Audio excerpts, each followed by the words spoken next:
बिस्मिल्लाहिर्रहमानिर्रहीम। अस्सलाम वालेकुम दोस्तों, कैसे हो आप सब। दोस्तों मैं शेफ़ अफ़ज़ल, आप देख रहे हैं शेफ़ अफ़ज़ल यूट्यूब चैनल। दोस्तों आज हम बनाएंगे प्याज से करारे पकोड़े, किस तरीके से बनते हैं, और उसके साथ बनाएंगे आलू की चटनी जो कि बहुत ही मज़े की बनती है, और एक मुनफरिद चटनी आपके साथ शेयर करूँगा। बाज़ार से भी अच्छे पकोड़े की रेसिपी और बहुत ही आसान सिंपल, और आपके पकोड़ों में क्या कमी रह जाती है, एक दो टिप्स हैं वो भी आपके साथ शेयर करूंगा। तो दोस्तों देखते हैं करारे पकोड़े बनाने के लिए हमें किन किन चीज़ों की ज़रूरत है और ये कैसे बनेंगे। तो आइए शुरू करते हैं पकोड़े बनाना। बिस्मिल्लाहिर्रहमानिर्रहीम। सबसे पहले हम बनाएंगे पकोड़े की चटनी आलू वाली। इसके लिए मैंने लिया है 1 अदद बड़ा आलू और उसके छिलके उतार के उसको उबाल के रख लिया है। हाफ़ कप मैंने ली थी यानी कि 100 ग्राम इमली, इसको 3 घंटे पानी में भिगोया था, उसकी गुठलियाँ अलग कर ली हैं। कुटी हुई मिर्चें 8 से 10 हरी मिर्चें, तेज़ वाली हरी मिर्चें, पुदीना एक छोटी कटोरी, धनिया ले रहे हैं छोटी कटोरी। इसके लिए हम लेंगे चीनी, 2 टेबल स्पून मैंने चीनी ली है, ये ज़रूर इसमें जाएगी। ज़ीरा सफ़ेद हाफ़ टी स्पून, गरम मसाला हाफ़ टी स्पून, नमक अपने जायके के मुताबिक। तो शुरू करते हैं दोस्तों बनाना। सबसे पहले ब्लेंडर जार में आलू ऐड करेंगे, पुदीना ये शामिल करेंगे, धनिया ये शामिल करेंगे,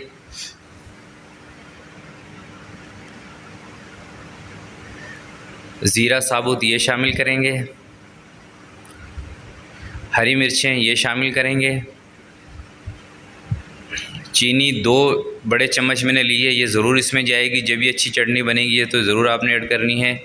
गरम मसाला हाफ़ टी स्पून ये इसमें जाएगा, कुटी हुई मिर्चें ये इसमें जाएगी, नमक अपने जायके के मुताबिक जितना आपको रखना हो।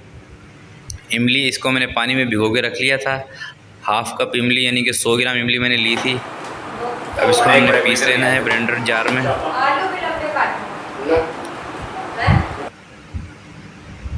तो मशीन चालू करते हैं, सिर्फ़ और सिर्फ पीसना है।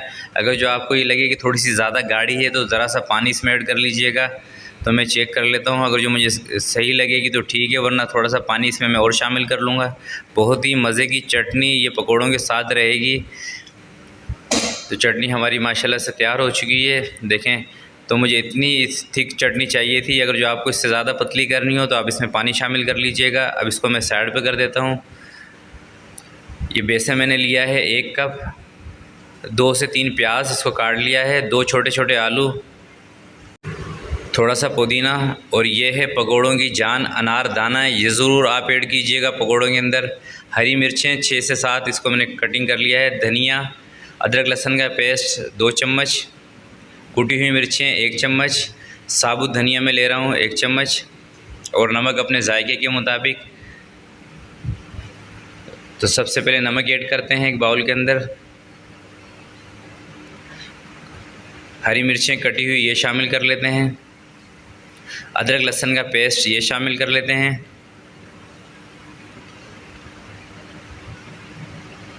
कुटी हुई मिर्चें ये शामिल करेंगे, धनिया ये शामिल करेंगे, पुदीना ये शामिल करेंगे, साबुत धनिया ये शामिल करेंगे। आप चाहें तो इसको थोड़ा सा पीस लीजिएगा, वरना साबुत भी सही रहेगा। अनार दाना शामिल करेंगे, ये आप ज़रूर शामिल कीजिएगा पकोड़ों में, इससे बहुत ही मज़े के पकोड़े बनते हैं अनार दाना ऐड करने से। आलू इस तरीके की कटिंग करनी है आपने, आलू की ज़्यादा मोटे भी ना हो और ज़्यादा बारीक भी ना हो। प्याज इस तरीके से 2 मैंने प्याज ली थी। अब सबको अच्छे से मिक्स करेंगे। और दोस्तों मैं आपको बता दूं कि पकोड़े जब भी आपको करारे बनाने हों, एक तो आपने थोड़ा सा दरदरा बेसन इसमें इस्तेमाल करना है, बिल्कुल पाउडर बेसन नहीं इस्तेमाल करना, थोड़ा सा मोटा, उससे पकोड़े बहुत ही करारे बनते हैं। दूसरा ये कि आपने बेसन की जो क्वांटिटी है वो इसके अंदर बहुत कम रखनी है, सिर्फ़ और सिर्फ इतना बेसन इसमें शामिल कीजिएगा कि ये पकड़ में आ जाए। जितनी भी प्याज आलू वगैरह जितने भी इसके मसाले हैं ये सिर्फ़ और सिर्फ बेसन की पकड़ में आए। ज़्यादा बेसन आपने इसमें ऐड नहीं करना, वरना पकोड़े ठंडे होने के बाद नरम पड़ जाते हैं। तो ये एक छोटी सी टिप्स है पकोड़े बनाने की। और भी आपको अगर जो खस्ता करने हो तो ज़रा सा आप इसमें 1 या 2 चम्मच घी का ऐड कर लीजिएगा। और पानी का इस्तेमाल आपने बहुत ही कम करना है पकोड़ों के अंदर। अगर जो आप पानी का ज़्यादा इस्तेमाल करेंगे तो जब आप पकोड़े को फ्राई करेंगे तो उस दौरान ये तेल काफ़ी पी जाते हैं। जितना खुश्क आपका बेसन होगा पकोड़े उतने करारे बनेंगे और ये तेल भी इसके अंदर बहुत कम होगा। तो देखिए मैंने सिर्फ इतना पानी इसके अंदर ऐड किया है कि ये पकड़ में आ जाए। और जब भी आपने दोस्तों पकोड़े फ्राई करना है तो थोड़े से तेज़ आंच में फ्राई कीजिएगा। घी आपका तेज़ होना चाहिए। कुछ मेरी बहनें वो पकोड़े बनाते हुए ये बहुत बड़ी मिस्टेक करती हैं कि ठंडे घी में पकोड़े फ्राई करती हैं, जिसकी वजह से पकोड़े एक तो नरम होते हैं, करारे नहीं बन पाते और उसके अंदर ऑयल भी काफ़ी सारा पी जाते हैं पकोड़े। तो पकोड़े थोड़े से तेज़ आंच पे फ्राई करने पड़ते हैं आपको। शुरू में आंच तेज़ हो, बीच में थोड़ी सी दरमियानी हो, कम आंच पे पकोड़े कभी भी आप ना बनाइएगा। और पकोड़ों के अंदर बेसन की जो क्वांटिटी है वो आपने कम ही रखनी है, ज़्यादा बेसन की क्वांटिटी नहीं करनी। उसकी वजह से पकोड़े ठंडे होने के बाद नरम पड़ जाते हैं और नरम पकोड़े आपको पता है खाने में बिल्कुल भी मज़ा नहीं करते। तो देखें इस तरीके से। तो अब मैंने थोड़ी सी आंच को कम किया है। शुरू में जो मेरा घी था, ऑयल था, वो काफ़ी तेज़ गर्म था। तो शुरू में आपने पकोड़े की जो आंच है वो तेज़ रखनी है, बीच में थोड़ी सी कम करनी है, ज़्यादा कम फिर भी नहीं कि ये ऐसे इसके अंदर बबल्स उठने चाहिए। बबल्स रुके ना, अगर जो बबल्स ख़त्म हो जाएंगे इसमें से रुक जाएंगे तो सारा का सारा ऑयल है वो पकोड़ों के अंदर भर जाएगा, तो वो बिल्कुल भी अच्छे मज़े नहीं करेंगे। इसको 4 से 5 मिनट तक मैं फ्राई करता हूँ। और दोस्तों जब आप इसके अंदर पानी कम ऐड करेंगे बेसन में और बेसन भी कम ऐड करेंगे तो जो पकोड़े हैं आपके वो बहुत जल्द फ्राई हो जाएंगे। अगर जो आप इसमें पानी का इस्तेमाल ज़्यादा करेंगे तो क्योंकि प्याज भी अपना पानी छोड़ती है, आलू भी अपना पानी छोड़ते हैं, तो ज़्यादा सारा मॉइस्चर आ जाता है बेसन के अंदर, जिसकी वजह से आपका तेल जो है वो भी ज़्यादा जलता है पकोड़े फ्राई करने के दौरान और पकोड़े भी ठंडे होने के बाद नरम पड़ जाते हैं। तो ये एक छोटी सी टिप्स थी पकोड़े के लिए। तो मैं इसी तरीके से सारे पकोड़े फ्राई करूँगा। देखें मैं थोड़े से तेज़ आंच पे पकोड़े फ्राई कर रहा हूँ, हल्की आंच पे नहीं। शुरू में जब आपने पकोड़े जब बेसन आपने इसमें ऐड करना है घी में, तो आपकी जो घी है तेल है वो थोड़ा सा गर्म होना चाहिए। और अगर जो आपको और मज़े के पकोड़े बनाने हैं तो इसमें आप बनास्पति घी का इस्तेमाल कीजिएगा। तेल से ज़्यादा बनास्पति घी में ज़्यादा अच्छा टेस्ट आता है पकोड़े का।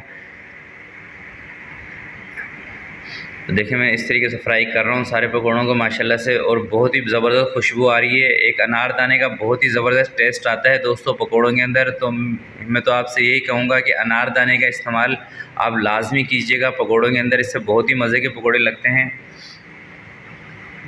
ये मैंने फ्राई कर लिए हैं, थोड़े से और हैं, उनको भी मैं इसी तरीके से फ्राई कर दूँगा सारों को। और फिर मैं आपको डिश आउट करके लास्ट में इस दिखाता हूँ कि किस तरीके के हमारे पकोड़े बने हैं।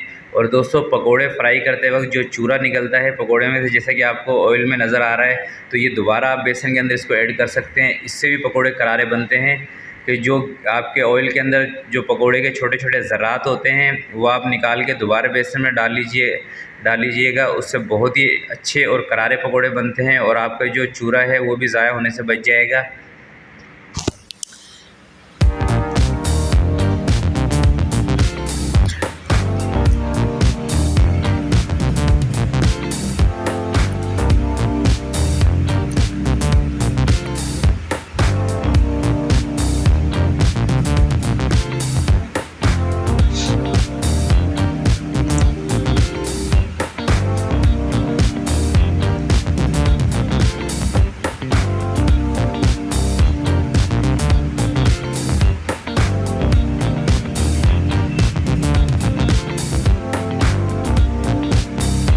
तो माशाल्लाह से सारे पकोड़े मैंने फ्राई कर लिए हैं। अब इसको डिश आउट करते हैं और चटनी की भी जो लुक है वो मैं आपको दिखा देता हूँ। माशाल्लाह से चटनी भी और पकोड़े भी बहुत ही करारे और मज़े के बने हैं दोस्तों। बहुत ही आसान रेसिपी पकोड़ों की मैंने आपके साथ शेयर की है। एक दो छोटी छोटी टिप्स थी पकोड़ों की, अगर जो आपको अच्छी लगी हो तो ज़रूर उसको फॉलो कीजिएगा। और ये मेरी वीडियो आपको अच्छी लगी हो तो इसको ज़रूर लाइक और शेयर कीजिएगा।